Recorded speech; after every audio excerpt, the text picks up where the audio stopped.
Hi, thanks for showing up at my channel for this task that I'm about to do. Thank you for joining me. I'm going to do, for the first time, backsplash. So I had a friend help and they weren't able to help me finish, so we ran out of time. So now I'm going to complete the job myself, and this is my first time. So I'm sure there will be a learning curve, but I think I got it handled. Here are some of the tools that I use: trowels, a mallet, a piece of wood to tap down the tile, also a fork for those areas where the trowel doesn't fit.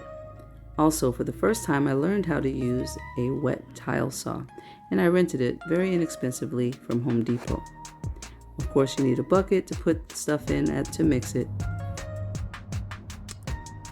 Okay, so I'm definitely improvising. I'm going to it's cold outside and I don't want to be out here too long, so I'm going to take some of the thin set, put it in here. I have water in here, and I'll put it in here, and I'll use this cup to put the thin set in here.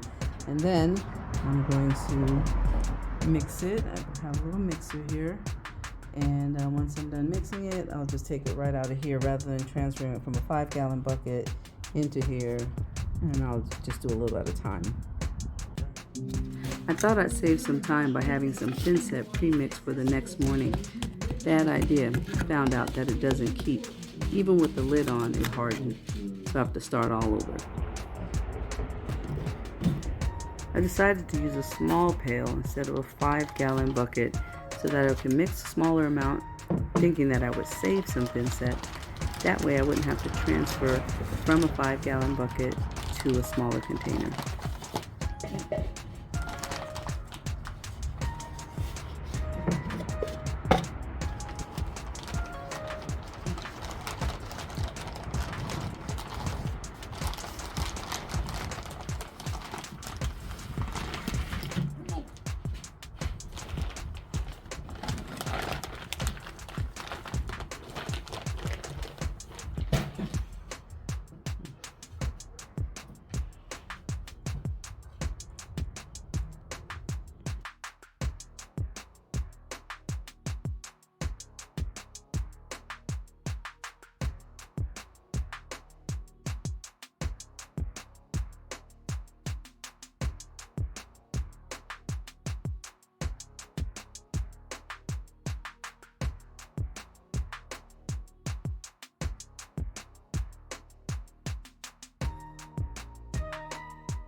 I didn't measure the thin set in water.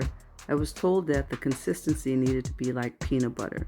So I just added water and mixed and added water and mixed until I found the right consistency.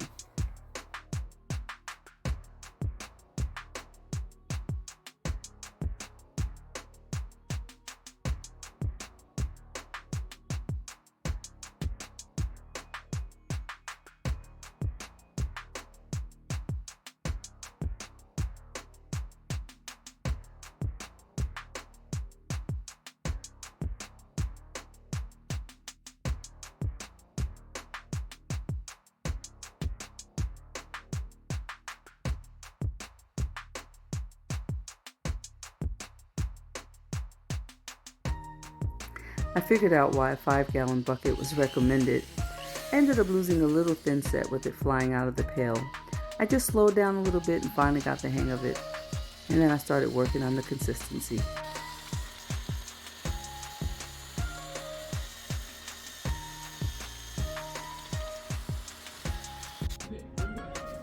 One thing you don't want to do is leave this, because now it's hard to take off, so I'm gonna have to get creative.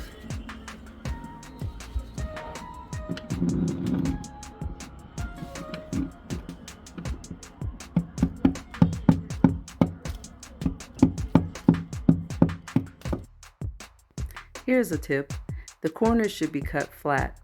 Because they were laid like this, I had to cut a bunch of small pieces to create this mosaic corners. It wasn't very easy, but I finally got it done.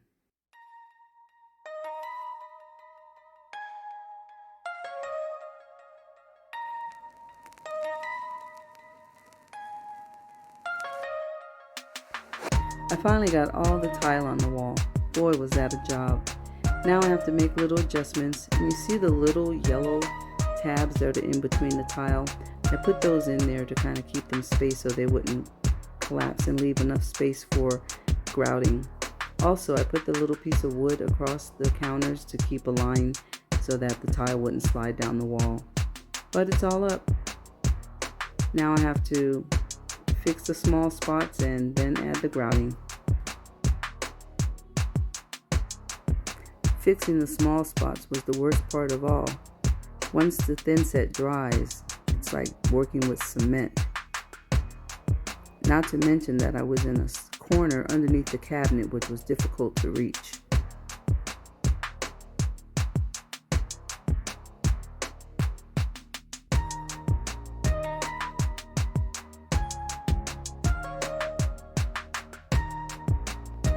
As you can see, this is a tedious job, and I'm ready to start putting on the grouting.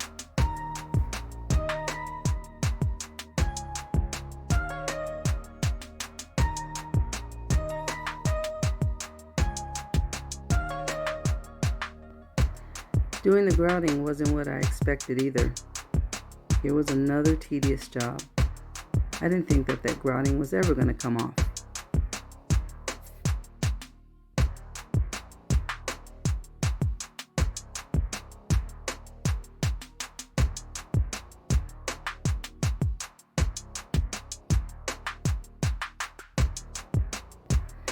I learned that it was more effective to keep wiping in one direction and not back and forth.